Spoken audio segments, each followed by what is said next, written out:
Hello, everyone. Good evening. I hope all is well. I missed being on. Glad to be back on. I hope everyone had a wonderful weekend.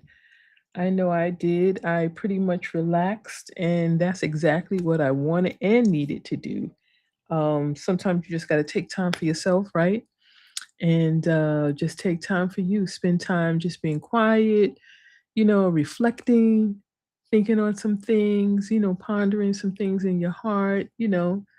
And I like to do that. I find now that I am really pursuing some things that I've been wanting to do for a long time. I find now that quiet time takes on a different meaning for me. It takes on a different context almost. And it's not just chilling just because you're chilling, but it's now chilling when you're just thinking about things and rolling some ideas and stuff in your heart. So I'm really glad that I have time to do that. I hope you had a wonderful weekend. I hope you had a wonderful Mother's Day because this past Mother's Day was really for me a little challenging. I had lost my sister last year, and so this year was like, wow, Mother's Day wasn't the same. And although I'm happy that she's in the arms of God, that she's literally in the arms of Jesus, I um I miss her, and that's just the natural process of grief, right? We go through the quote unquote stages, but it looks different for everybody. And when I was in the thick of it, when it first happened, I was doing fairly well. It's not until as time went on and time has been going on that it's really in a lot of the everyday moments that I really miss her. And so this past Mother's Day, we would normally call each other and see what each other's doing and just talk. And, big sisters are always big sisters. I don't care who they are, where they are. It doesn't matter race, nationality. It doesn't matter. Big sisters are always bossy. They do it with love. And they will forever think that they're your second mother. I look, I get it. I respect it. I miss it. Um, So I have to give a shout out to my sister Roz. Love her. Will always love her. And one day I will see her again along with my mom. I know they're both hanging out doing their thing together. And so I'm happy about that. So shout out to all the mothers out there, all the people who act like mothers, who are looked upon as mothers, caregivers, guardians, aunties, whatever the name you go by. Happy Mother's Day, belated Mother's Day to you. It's always a time to honor our mothers and fathers, which is coming up soon. And so let's not forget about dads. And listen, glad you joined me tonight. Glad to be on again, to have this time to just really talk, to really provide some encouragement, some understanding, some insight into this world that is completely different. Maybe if this is your first time joining, my name is Antoinette Clay, and I'm the host of Parenting After Dark. And this podcast is strictly dedicated to parents of teens or people who parent teens. And the reason why is that this can be the most challenging of times. This can be the most difficult of times because there's a lot going on within teens during this stage of development, right before, and they are emerging into adulthood. So a lot is going on. Sometimes it can be confusing. Sometimes you want to pull your eyelashes, eyebrows off. You want to pull your hair out. You want to scream. You want to yell. A whole bunch of things is going on. But through it all, they are growing and developing. They are coming into their own person. They are living their life and they're trying to navigate life. They're trying to navigate these challenges. And so I thought this would be a great way to really be a support and help to parents, to have this podcast to really encourage them, give insight, to give some understanding, to be an encouragement, and to give you some tips, share some advice to help this be a little bit more easier for you because some days are going to be better than others. We know that. And so it's not about being a perfect parent, but it's about parenting, your way, but with love and respect and dignity and honor. And so this podcast is dedicated to you. I want you to please feel free to reach out to me via email at the number one parenting after dark at gmail.com. If you have questions, if you feel like there's something that you want to share with the audience and other parents, please do so. Um, I would encourage you to you can be honest and open, in your questions in regards to your situation. This is I don't want to say I'm going to share everything because I don't think that that is appropriate. But if you share something with me, I will do my best to try to help you. If I can't, I will always direct you to where I think might be helpful. And then you, of course, make that choice, and how you want to do it or how you want to go about it. But I'm just super excited tonight. I started a new series, relatively new, a couple of weeks back before Mother's Day. And it was called Parent Teen Connection, why it matters. And so tonight I wanted to continue in that same vein. I wanted to talk about pulling away versus, disconnection and what that really means. And so, just thinking about a lot of times, with teens, they pull away, they, have their own ideology, their own identity, their own perceptions.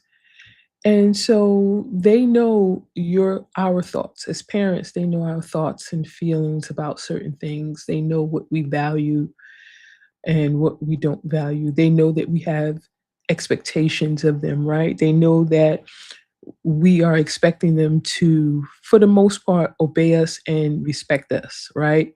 Because that's just the natural course of things. During this stage of development for them, that kind of conflicts with their own person of who they are and who they believe they are. And as much as we like to think we know more because we've been on the earth more and we've had more experiences, we have to give them the respect that they deserve and that they need in order for them to discover who they are, right? How do they feel about life? How do they feel about certain things, family values and traditions? How they feel about working? Do they want to work? Do they want to get a job? Do they see themselves as entrepreneurs, as their own bosses? How do they feel about love? Do they feel like love is really an important factor, like romantically? Do they feel like they want to get married or maybe they don't? Like they have a lot of deep thoughts, like a lot of deep thoughts. They think a lot. They are always, analyzing things and looking at things and they're coming to their own conclusions. And I think as parents, that's very hard because, as rightfully so, we expect for them to do what they're told and, do well and, strive for the best in life. But they may think that they're best and what they think is best for them. And so it can really be hard and challenging as a parent to let go, to let them make mistakes, to let them make decisions, to let them do what they think is right, right? Even if we may know emphatically certain things might just is not right, but we have to let them come to that conclusion. And so when they're pulling away, that is what's supposed to happen. It's called autonomy, right? Where they are taking responsibility, they are looking at themselves and they are making judgments, they are thinking about things and they're weighing the pros and cons, right?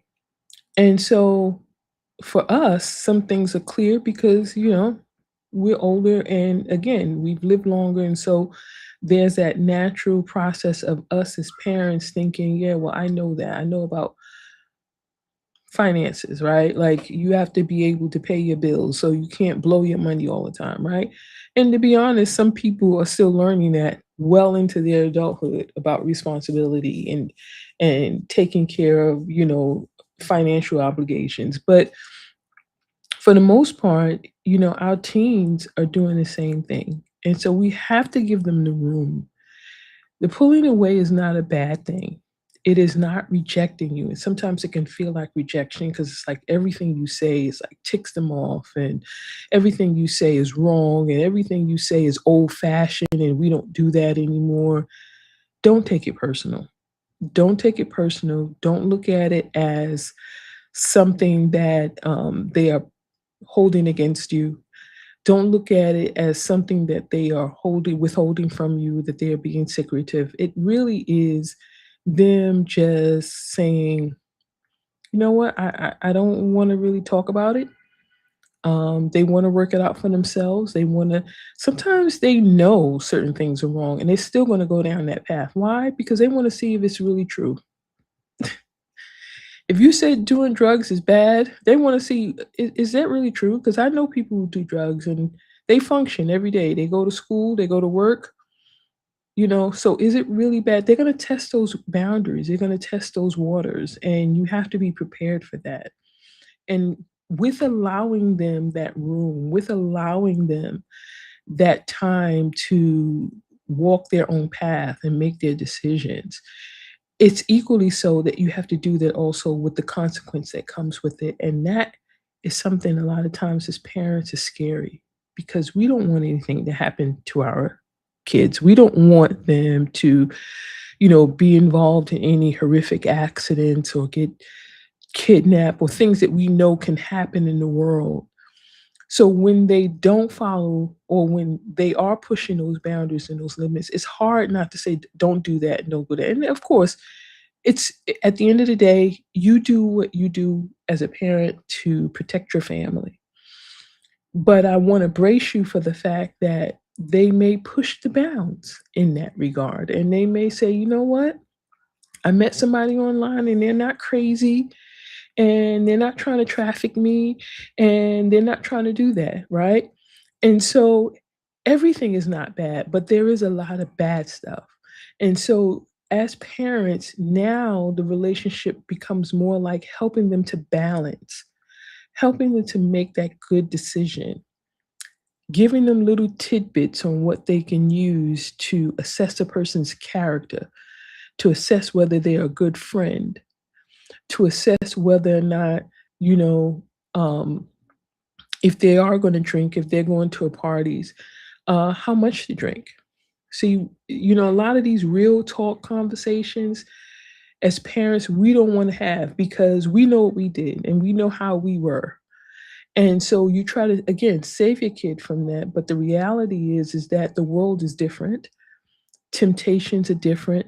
You have a child who's different, even though that they share your DNA, they are different in their own right. And so I think it's really hard. I know for me with my daughter when she was in high school, I really had a hard time letting go because I wanted to protect her. I wanted to keep her safe, but that wasn't a really realistic attitude to have. It wasn't realistic for me to try to always keep her safe because when she gets older and goes away to school and, maybe get her own apartment and become more independent, I'm not going to be around to be able to do that. And so the more I allowed her to make decisions and the more I allowed her to think things through to see whether or not worked for her or didn't work for her or whatever, it became easier for me because I found, and I'm not, like I thought like the worst, right? Like she's not gonna make the right decision. She is gonna give in to want to do hookah and do all that stuff because that's what kids do. They follow their peers. They make wrong judgments, right? They make wrong decisions. But she actually did the exact opposite. She made some really quality decisions, and she told me that it was hard. She told me that what her friends were doing. She had um, asked me a couple of questions that they asked her to ask me And I kept it, I gave them factual information. And so I was really surprised, not that she asked me those questions for them, but that she, in some ways, I guess, conveyed to them that my mom is a good source of information, or she's really this. And, we have this relationship where I can talk to her. And they just felt like, okay, great. We need an adult to kind of help explain certain things. And I was able to do that. And I was like, wow, I never would have thought, but they know that when they really need information, when they really need concrete, accurate information, they know where to go. And although the internet is widely used by everybody in the world to some degree, and now we have this more influence of AI and influence of, you know, the internet in providing all this information, they know where to go when they really need good information. And they surmise in their mind, like, oh, I know I can go to Coach what's the name, I can go to Miss So and so, I can go to the nurse, I can go, they know they have certain people that they've pegged in their mind, like if I need to really get some information, I can go there. And so I wanted to just come on to really talk about when they pull away, it's not really about rejection, it's not about um disrespectful. It's not that. It's not leave me alone. I don't want to be bothered with you. It's like I know for the last 13, 14, 15, 16, 17, 18, 19 years, you've been in my ear saying certain things, driving certain things home. And but now I have my own mind and I really want to make my own decision about this. Do I really want to go to the prom? Do I want to have sex after the prom? Do I want to live with my boyfriend after I get out of high school, like, or live with my girlfriend, or do I want to, not get married and just not go to college and just live life for a while? And that was another area, even for myself. My daughter didn't want to go right after high school to college, but I didn't want her to become lazy and just sit around and do nothing and then just have this diploma, because I know the world the way it is, that at minimum for most decent jobs, and when I say decent, I mean I'm going to say at least to start minimum 40, 50,000, you need a bachelor's, right? Depending on what it is. And so I didn't want her to become complacent, and so I pushed her, and it wound up being the worst thing that she could have done. And I felt horrible because I thought I knew better.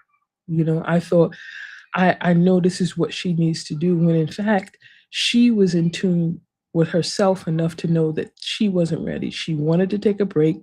She had been through a very rough time in her high school years with bullying and a lot of other things. And so, quite naturally, she was like, I just need a break now. Like, I don't want to go to school. When she was ready to go to college, she did everything she needed to do, and I literally had to do nothing. And she planned her life and planned her way and how she wanted to do things that was right for her. And I had to respect her for that. I had to respect her decision making. I had to respect how she felt and what she thought. And I had to respect her ideas and her opinions of who she is as a woman, as a young woman, as a young Black woman, as a young woman who has dreams and goals and knowing where she wants to go, and what she wants to do, for her future. And it was refreshing. It was really refreshing to know that, okay, she has her head on her shoulders pretty well. And I was very grateful and very thankful for that. And I just wanted her to stay in that vein of making good decisions. Now, of course, granted, we all, even as adults, we don't always make the best decisions, but she was on the right path and she was very secure in a lot of ways in certain aspects of her life and her ability. And I was just really thankful that, and this is something I say to you parents, who are in this stage of development, is that they are listening. They are listening. They are paying attention. Now, sometimes can we say things that are like off the chain, or can we say things that we could have said better? Yes. But for the most part, they are listening. and they are taking things in. And as long as you respect them and respect their privacy and respect their ability to want to do their best and be their best, then it's going to work out. And I believe wholeheartedly that they will not disappoint. My daughter did not disappoint me. She not only heard what I said, but she continued that conversation with friends. As she met other people in college, she continued that conversation. And when she was sharing some of the things that she was sharing with them about, having sex before marriage and why, sexual purity is so important, and, why serving God is not just serving God, but it's actually a walk, it's a relationship. I felt like I was like, oh my God, who is this person? Right? She was really sitting down and just being open and honest. But what really stuck with her, what really impacted her, she now was able to share with other college students who didn't have anybody to really talk to or didn't have anybody to really instill or to say, hey, listen, you're worth waiting until marriage, or, you don't have to deal with that. Domestic violence and abuse in relationships is not the way to go. You're worth more than just meeting up with somebody in some random place and hooking up. Like, she was able to really share a lot of that value that I taught and I put in her about her own self and her own body with others. And it came out at the right time. And so it was like, I was just really amazed. And that's when I realized that the word of God is true. If you bring them up in the way that they should go when they're older, they do not depart. They don't go away from that. It's always there. Yes, they may do it, they may have their own version of it, they may take it and make it their own. Um, but at the end of the day, it's in there, it's in their heart. And I think sometimes as parents, we get afraid because we don't see any evidence of our work. We don't see any evidence that they were paying attention. We see the evidence of poor choices, poor grades, poor friends, but it's there. And if we think of it as seed, that we've planted from the time that they were young, it's going to start bringing that harvest. And the one thing about planting, I'm not a farmer, but I do have, I know a little bit about planting, that every plant or seed or whatever is different. And so some need 3 or 4 months of being in the soil before they start sprouting, before you start seeing the little leaves and things like that. And then some within a couple of weeks you start to see, the blossoming of that, right? And so it's the same way with our children. We start from planting those seeds young, but that harvest will come at the right time. In the season when it's supposed to harvest, it will come. You will see evidence of that. And they will begin to make those connections. And remember, that's what you said when you said it. And then they'll start comparing the things that their peers are doing and the experiences that they're having. They're going to start to compare it to what you've been saying and what you've said all along. So, you know what, mom was right. A dog that bring a bone, take a bone, you know? Like mom was right. You know, dad was right when he said X, Y, and Z. I didn't want to believe it, but it's so true. And again, going back to their peers and not really hanging out with the right people, that's really difficult because you may notice kid smokes, drinks, and does all kinds of things, and you're like, okay, how does that work, with my son and daughter? And now you're afraid because they might at some point, get caught up in that. And so again, there's that part to trust, and you have to know again what you have to have, that faith in them. And sometimes that can be a challenge because it's like, how do you have faith when you know somebody's going the wrong way or with the wrong crowd? And I can remember things my parents said, when you're hanging with the wrong people and stuff like that, but I still hung with them. And so it's the same thing with this generation. They may know that X, Y, and Z is not really the best of friends or whatever, but they're still there. That means there's something that they're working out. Maybe they're finally coming to that conclusion that, you know what, maybe they're not, it's not good to be friends with them. Maybe they're coming to the conclusion that we might have to part ways. You know, for them it's difficult because this is a time where they are clustering more together with like-minded peers, and they have the like-minded concerns and like-minded fears and things like that. And so amongst their age group, they find that solace and acceptance. And it's really important that they experience that.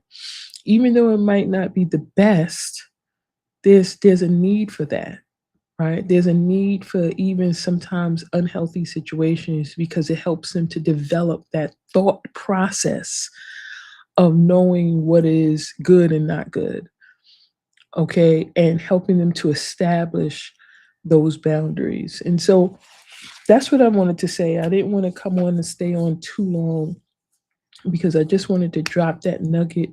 And I really want to encourage you, don't look at it as rejection when they pull away. Don't look at it as they don't want me around, they don't need me, they don't love me, they're going to do something crazy, or I don't know what's happening and I feel like this is going to happen. That's all a natural part of the process as a parent, but you're gonna have to like get it together. You're gonna have to like really say, you know what, I have to make this executive decision that I'm gonna trust my kid. Because if you don't, and if you don't trust them to make decisions, if you don't trust them to be able to connect the dots and to really begin to, you know, do that executive thing, it's going to impact your relationship. That connection, that parenting connection is going to be impacted when you don't trust them, when you don't believe them, when you don't have faith in your teens. It shows up. And we shouldn't want to be right at the sake of disrupting and possibly affecting that connection just for the sake of being right, just to say that I told you so, or just to say that, you know, you need to listen to me and I don't care if you don't like it. Like, that can't be the approach, because sometimes that can spark that rebellion to say, you know what, I'm going to do what I want to do. They'll listen to you, they'll be quiet, they'll give you the respect, they'll give you the time to say what you say, but when they go in their room, they're going to make up their mind quite possibly to do something else simply because you're so staunch and so adamant about not doing something, right? They already know that certain things are not good. And if they have friends that are doing it, they know.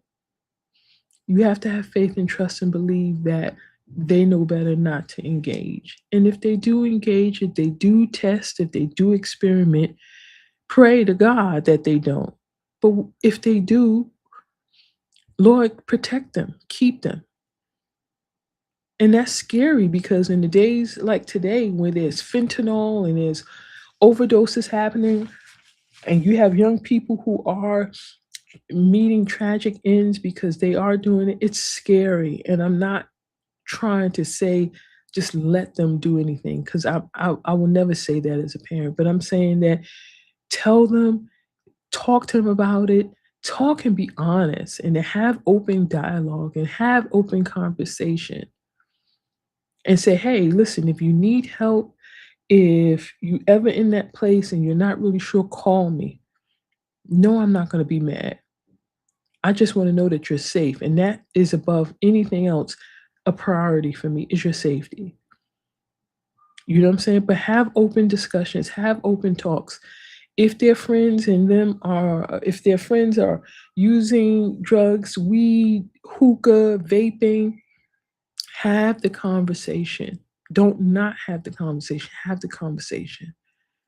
Sit down and explain to them and go over some things with them.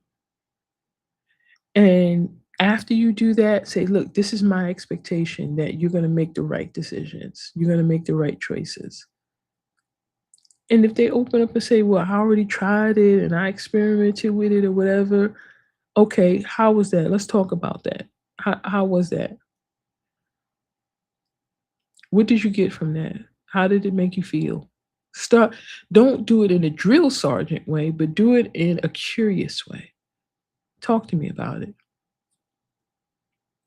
What made you try it, or how did you feel? And have these conversations. And it's not a one-time thing, it's an ongoing conversation that you're having.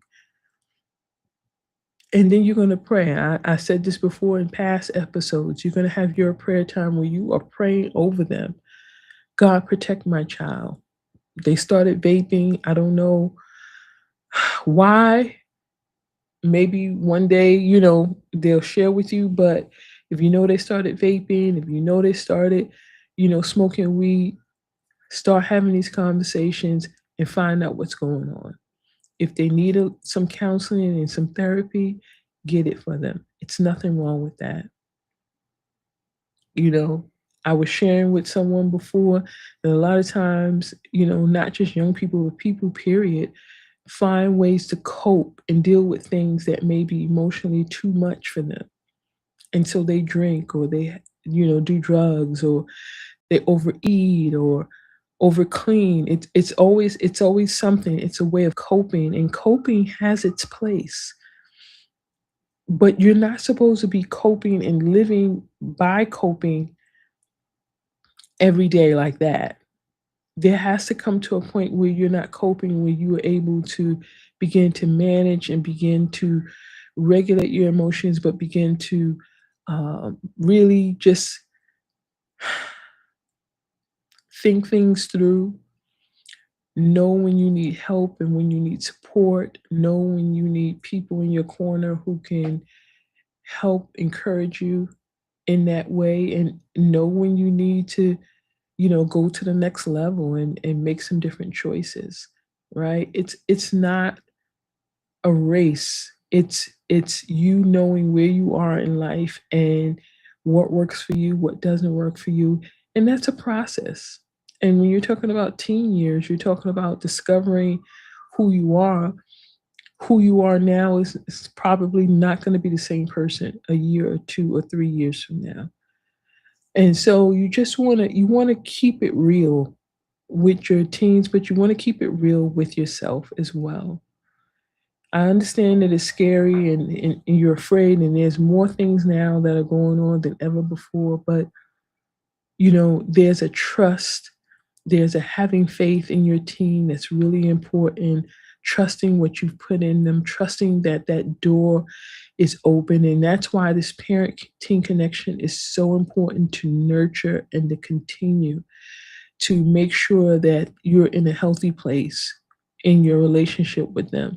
It's not going to always be perfect. You're not going to always agree. You're going to agree to disagree, but you're not going to always agree with some of the things that they're doing, some of the choices that they're making. If they choose a college that's way somewhere, right? Or if they choose a job in a less desirable place, like that's that may happen, and so you can handle that. You can work with that.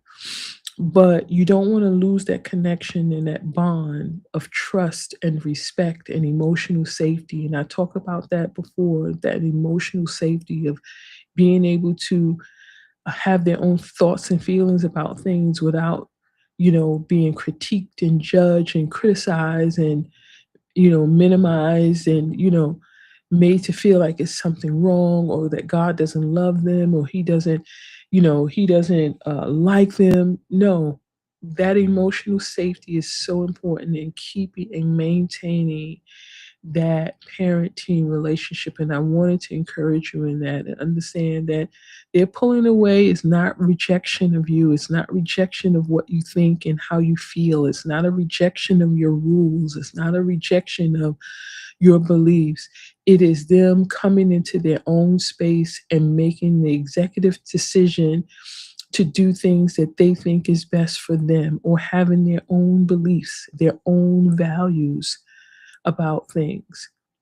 They may know that hanging out with certain other teens is not good, but they're learning how to have a relationship with people, period, right? All of the friends that we have ain't always doing healthy, good stuff, but we still maintain a certain amount of friendship. We still maintain a certain amount of interaction. So you might have friends who you hang out with just to hang out, just to have fun. And then you may have friends who you share things with that you wouldn't share out with your hangout buddies.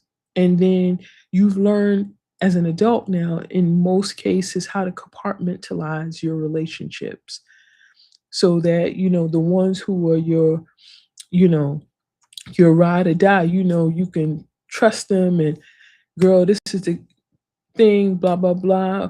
Or, if guys, if this is your dude, this is your bro, there's certain things you can talk to them about that you can't talk about with your Friday crew that you may hang out with, and etc. And so they're learning that. And so if they have friends that are doing less than desirable things, trust that they are able to maintain that relationship. And then I'm going to talk about this a little bit later, but if you start to see certain signs and indications that they are being affected, what you can do and what that looks like so that you can take the next steps. Listen, thank you for joining me tonight. I hope you learned something. I hope you really got something. I hope you were able to hear my heart, because my heart is for you to be the best that you can be and be the best parent for your teen, and really love them where they're at, really love them and accept them and want the best for them. But most of all, to trust them and to um, believe them and encourage them and know that, you're there for them no matter whatever, right? No matter whenever. And that they're going to do well in life, and just having that faith in them and really encouraging them and being the best, that you can be for them at this stage, because once they become adults, it becomes a whole different ball game. And so, you want to continue that connection into adulthood where, you can have dialogue, have conversations, and, continue to develop that. So thank you for joining me. If you have questions, if you have concerns, if you want some information, or if you want to share tips and advice with other parents, please feel free to email me at the number one at parentingafterdark@gmail.com. That's the number one, parentingafterdark@gmail.com. Just put in, tips, advice, question, or whatever in the subject line. Shoot me an email, let me know. Thank you so much. In the upcoming weeks, I'll have some good news to be sharing, and I'm so excited about it. So thank you. Have a great rest of the week. This weather, I love it. We're finally like in the 60s. We've been cruising in the 50s, 60s, and so this is great for me. It doesn't have to get any warmer, but I know it will. So have a great night.